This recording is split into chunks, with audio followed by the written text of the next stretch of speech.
Support for Steppin Out comes in part from the Kristovich family in honor of Mary Lou and Bill Kristovich. This program is sponsored in part by the Eugenie and Joseph Jones Family Foundation, a local foundation proud to support the arts and culture in the greater New Orleans area.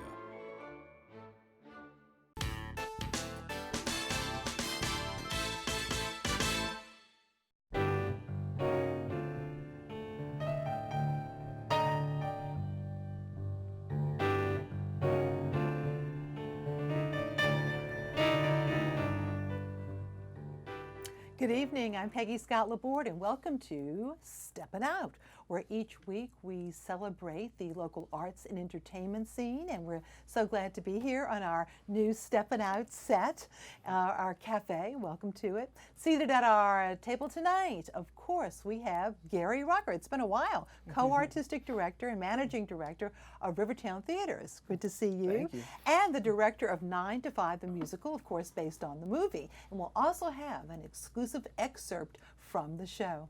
Poppy Tucker, yay! She's been busy. Host of the radio program Louisiana Eats, airing twice weekly on WWNO radio with a brand new cookbook out. Wayne Phillips making his Steppin Out debut, and he, of course, is the curator of Costumes and Textiles at the Louisiana State Museum, telling us about a current exhibit highlighting the Gay Carnival in New Orleans. Welcome to our table, sir. Thank Hello. you. Thank you. And Alan Smason, 8 years. Yes. 8 years on Steppin Out. And of course, the Crescent City Jewish News and TheaterCriticism.com. First up, Poppy. Well, we have to start off this week just by saying how sad it is that we lost Carl Schubert this week. Of course, he was the chef owner at DTB. Carl was just 37 years old. He fought that stomach cancer for a really long time. He was first diagnosed when he was the executive chef at Cafe Adelaide. When they first opened Adelaide, he came up through the ranks at Commanders. Such an incredibly special person. And his legacy will continue at his restaurant and DTB and with his 2 small children. And the services are at St. Mary of the Assumption on Tuesday evening. So, sorry. What's Detroit pizza on like a completely different topic? Like, remember when we were all going, what is Nashville hot chicken? Because we're so insular here in New Orleans, you know? Well, Detroit pizza apparently was created in Detroit, Michigan in the 1940s. And it's a rectangular pizza that's baked in an industrial pan that was supposedly like the tool trays that they used in the old auto factories in Detroit. And so Daryl Reginelli, he's such a character, he has come out with the ultimate Detroit pizza. It has a thick double-proofed crust, drizzled with bourbon honey, layered with brick cheese from Schulzburg, Wisconsin, topped with Reginelli's signature crisp pepperoni cups, Ezzo's crumbled sausage, and of course the house-made marinara. And if you're one of those people that really love those crunchy outsides, there's like extra crunchy outsides when you have it rectangular. So Detroit pizza, it's arrived. Thank you, Mr. Reginelli. And needless to say, it's at all 10 Reginellis. You can find it everywhere. Now I'm here to talk about game day because that was pretty exciting Monday night. And I think that we are just all in the mood for some football. So I wanted to talk about some places to remember to go have some fun. All on game day. All day happy hour at both Toops South and Toops Meadery with $5 wines by the glass, $7 signature cocktails, happy hour snacks from $5 to $7. But oh my goodness, the snacks. So how about sourdough biscuits with crab fat butter? Oh, and of course then there's Isaac's Cracklins that he's ruined us with. And then for $10, you can get Bubbles and Crack, which is a glass of sparkling wine and some cracklins. And then there's inventive, crazy cocktails like the Baller Black and Gold, and something really wild they're serving at the meadery called Falcon's Blood. Ooh. So anyway, it all sounds like fun, and it's always fun at all of Isaac and Amanda's restaurants. And then at the Bourbon House, those black and gold oysters are back. Louisiana oysters topped with golden caviar and black Cajun caviar. And then, you know, what says football like a steakhouse? And Dickie is doing something so fun over at his steakhouse. Snap, crackle, pop. Snap that football, crack those cracklins, and pop that champagne. So at Dickie's Steakhouse, if you order a glass of Dom Perignon, the vintage year 2006, it's $45, but the cracklins are free. And then it's really a deal if you're staying for dinner anyway, because you add a blackened filet for just an additional $25. Those are great steakhouse prices. And then when it comes to best location, when the Saints are in the Dome, nobody beats Copper Vine. And they're $25, of course, the old Maileys, you know. We can't help but say that right there on Poydras. $25 mimosa pitchers exclusively offered on game day. Yummy football food like Cuban sandwiches, fig and goat cheese flatbread. Oh, here's one that is close to my heart. Duck fat fries, one of my favorite things with garlic aioli. And how about bourbon glazed smoked salmon and bottomless popcorn? Why not bottomless popcorn? So anyway, so much fun. I'm so glad it's time for some football. Yeah, go Saints, that's for sure. Thank you, Poppy. And New Orleans Magazine's quiz queen, Julia Street, has a question for us today. Last time, Patrice Freeman gave us the names of two historic bayous, which New Orleans and Houston are known for. The answers, of course, Bayou St. John and Buffalo Bayou. Now tonight's question. Saints quarterback Drew Brees played college football at Purdue, and his first NFL team was San Diego. What are the nicknames for these teams? Email your answers. That Julia, she's sharp. Email your answers to steppinout@wyes.org. Our prizes: a year's subscription to Louisiana Life magazine, an apron with the message "Soy to the World" from our friends at wearablevegetables.com, and a pair of free admission passes to either the Audubon Institute, of course that's the zoo, the Aquarium of the Americas, or the Butterfly Garden and Insectarium. You can go to wyes.org/steppinout for our online calendar, including Stoop Stories, what a great name, an informal gallery talk with artists featured in the HNOC's Art of the City Postmodern to Post-Katrina art exhibit. Stoop Stories is free tomorrow from 1 to 4 p.m. at the Collections Building located at 520 Royal. 1 to 2, Hannah Chalou. 2 to 3, Willie Birch, and 3 to 4, Krista Jurisic, longtime New Orleans artists. And even though Kitchen Witch cookbooks may have closed their store, they're actually selling online their books and their spices. So you can see that information right there on our calendar page as well. You can link to WYES's YouTube channel to see our program. And now, Wayne, an exciting new exhibit in time recently for Decadence, but also just enjoying another time of the year, because sometimes Carnival gets a little hectic and you don't have time to go visit an exhibit, right? Right. This is a passion project of mine, Yes. and I looked back at the very first weeks and months that I started working on this exhibition. The name of the exhibit. And the name of the exhibition is Grand Illusions, the History and Artistry of Gay Carnival in New Orleans. And I've been working on this exhibit for 7 years.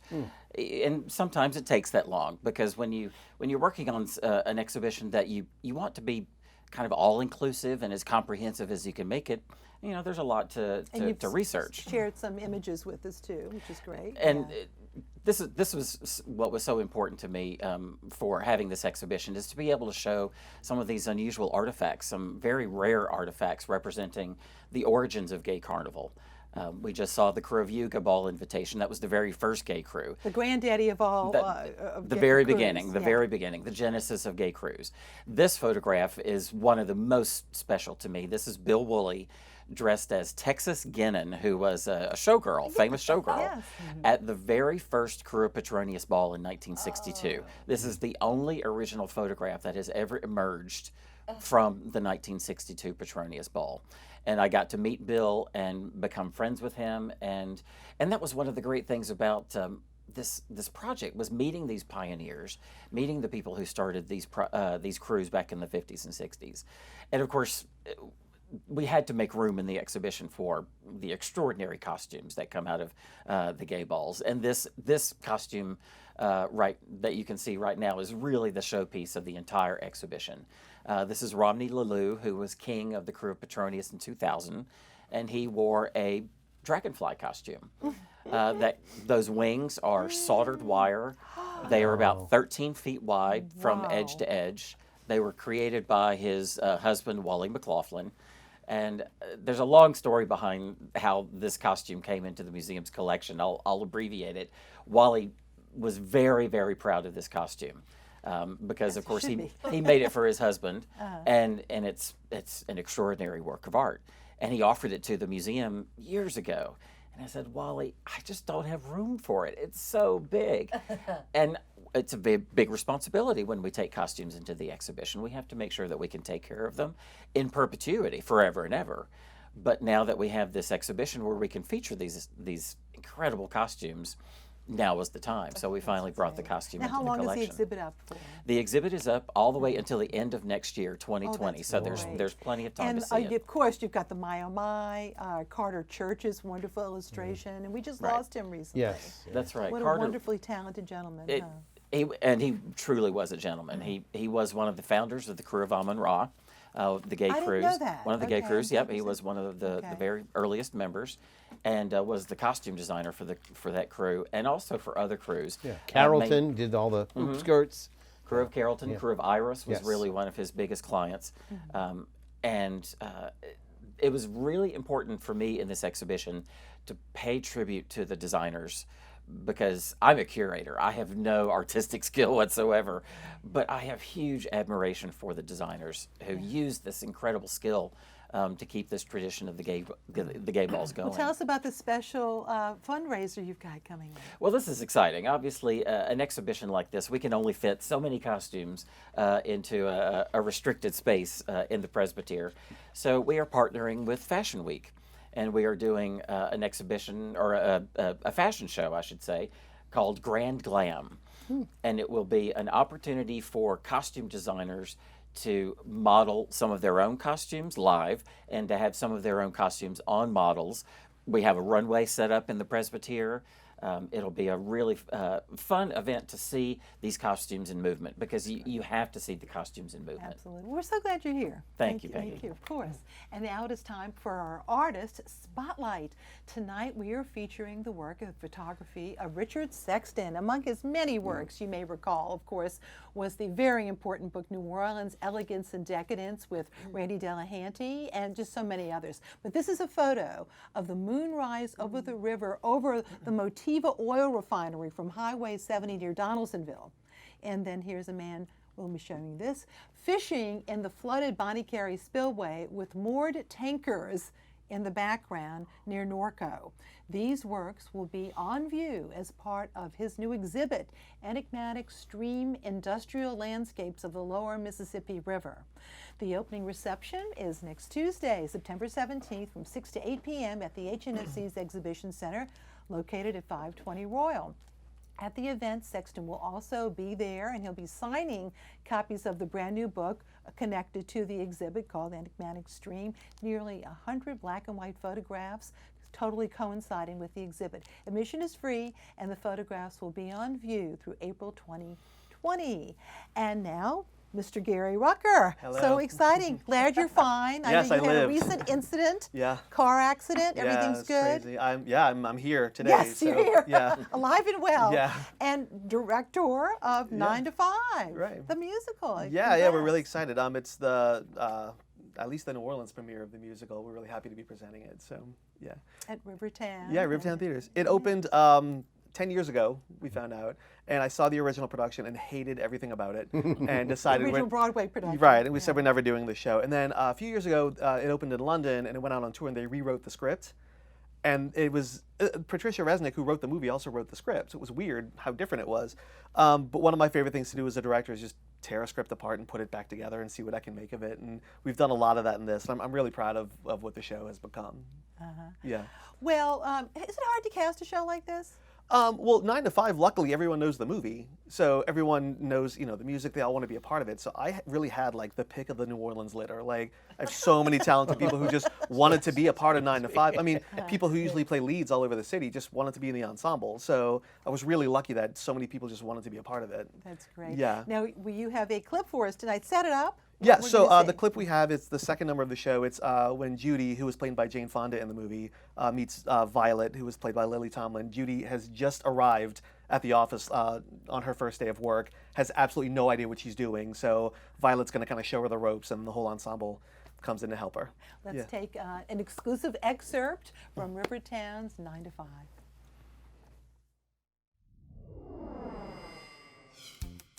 You gotta know what to do, you gotta do it in a hurry. Gotta hustle, gotta bustle, gotta scoot, you gotta scurry. Cause we've got no time to fool around here. Around here, you gotta get it right on the first try, honey. Cause each mistake means they're losing lots of money. And we've got no time to waste a dime around here. Here's your mimeograph and your carbon paper. There's your intercom. There's your phone and there's your stapler. Got your shredder, got your letters. Gonna type, you gotta write. Is that clear? Is that clear?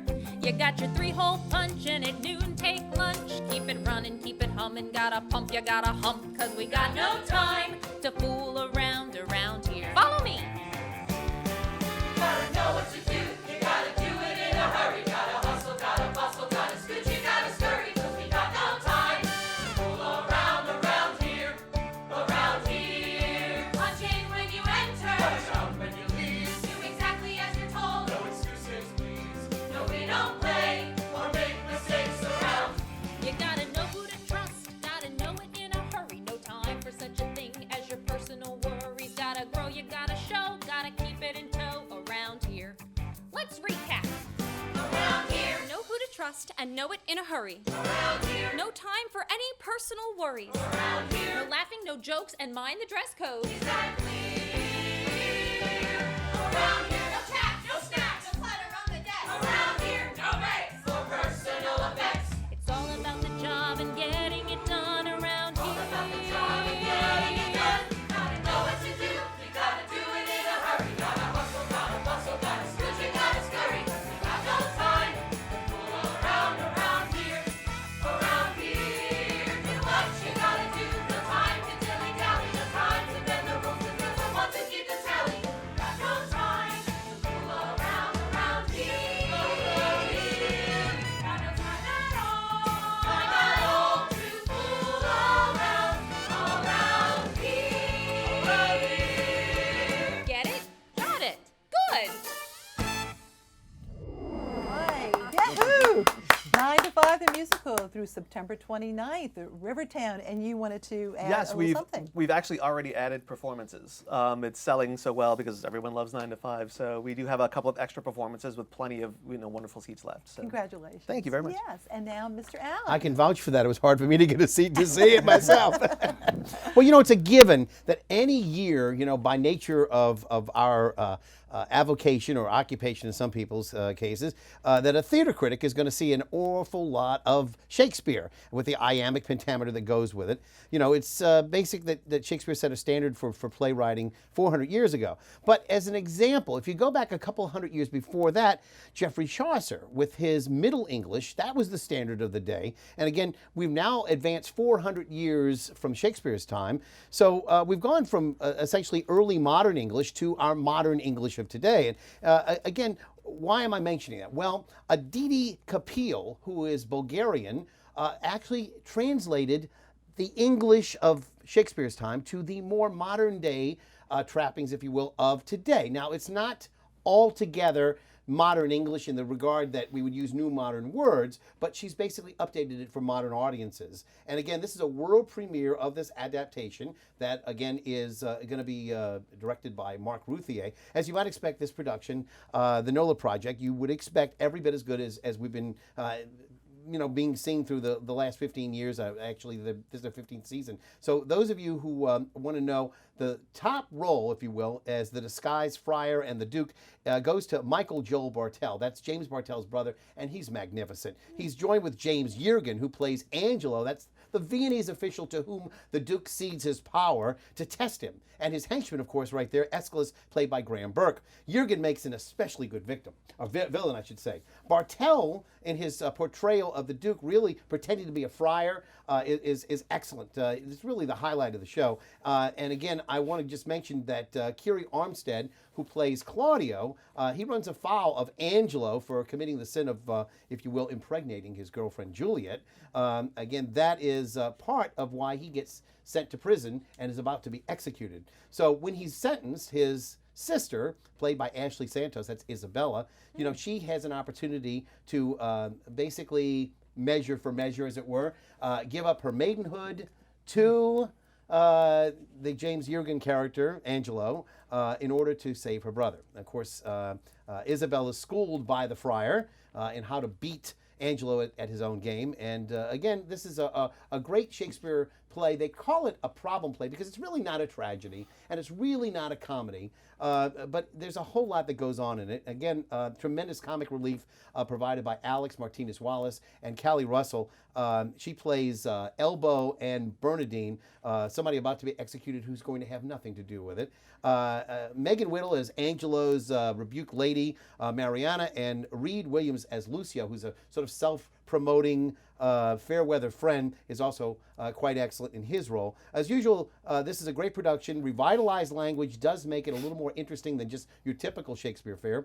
And again, I would compare it, for those of you, Poppy, in the restaurant business, from a little bit of maybe having a little bit of nouvelle cuisine as opposed to classic cuisine. So again, that's the NOLA project, Measure for Measure, through September the 29th, and it is in the Great Hall at the New Orleans Museum of Art, which is a great place to see a play. Meanwhile, Mark Cartali Productions has taken the wraps off his season, the Broadway at Noka series. That's going to begin in less than a month, and they're going to start off with Beth Level. Beth was on stage recently in The Prom. She was nominated for a Tony Award. Again, she did win an award for her title character in The Drowsy Chaperone, which Rivertown did several years ago.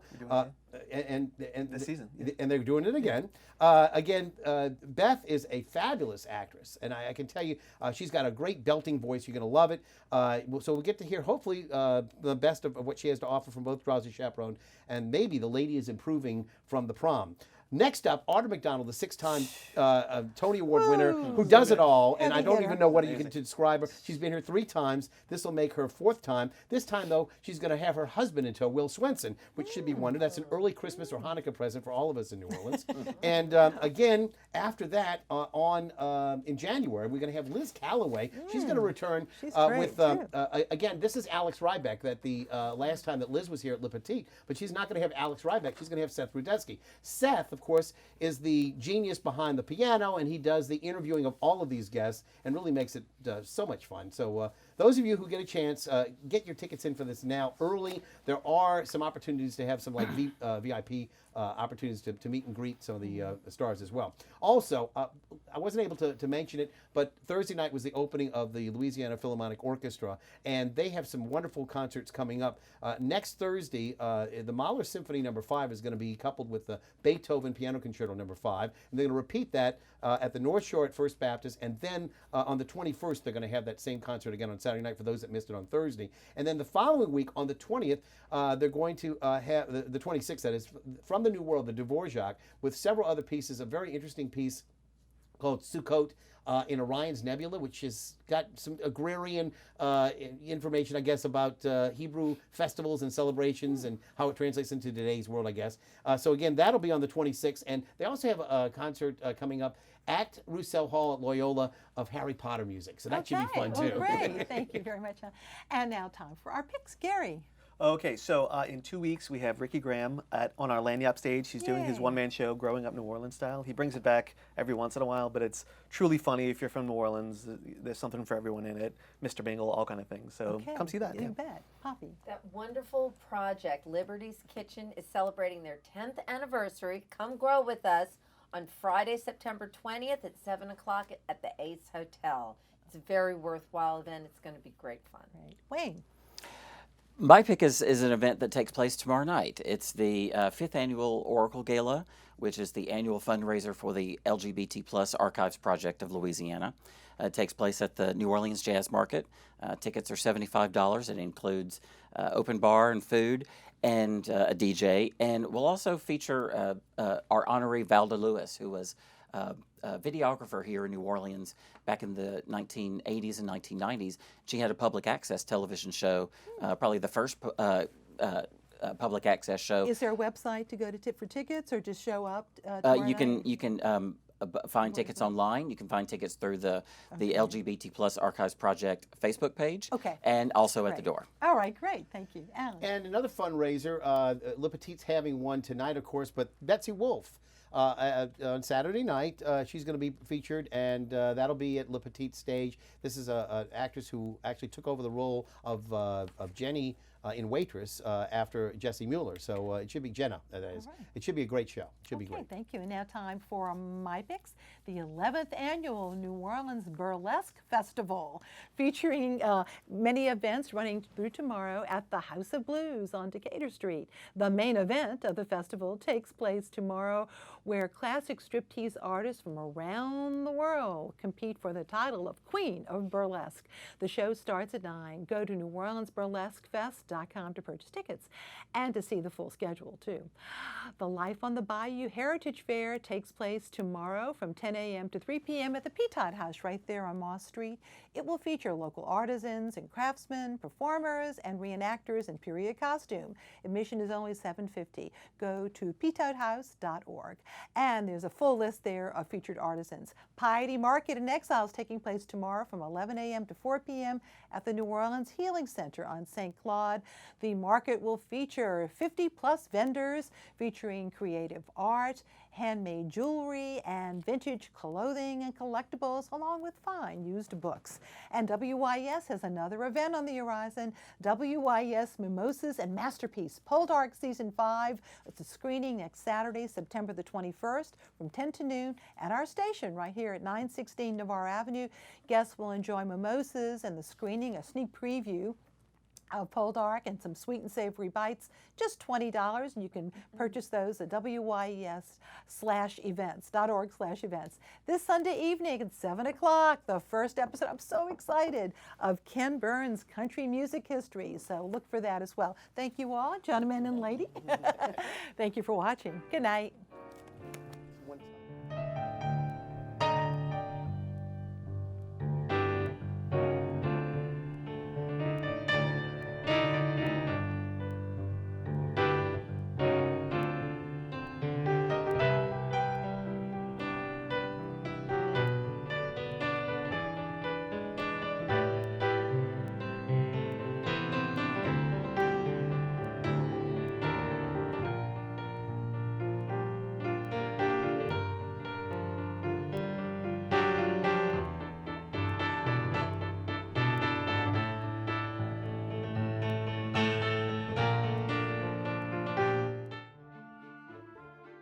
This program is sponsored in part by the Eugenie and Joseph Jones Family Foundation, a local foundation proud to support the arts and culture in the greater New Orleans area. Support for Steppin Out comes in part from the Kristovich family in honor of Mary Lou and Bill Kristovich.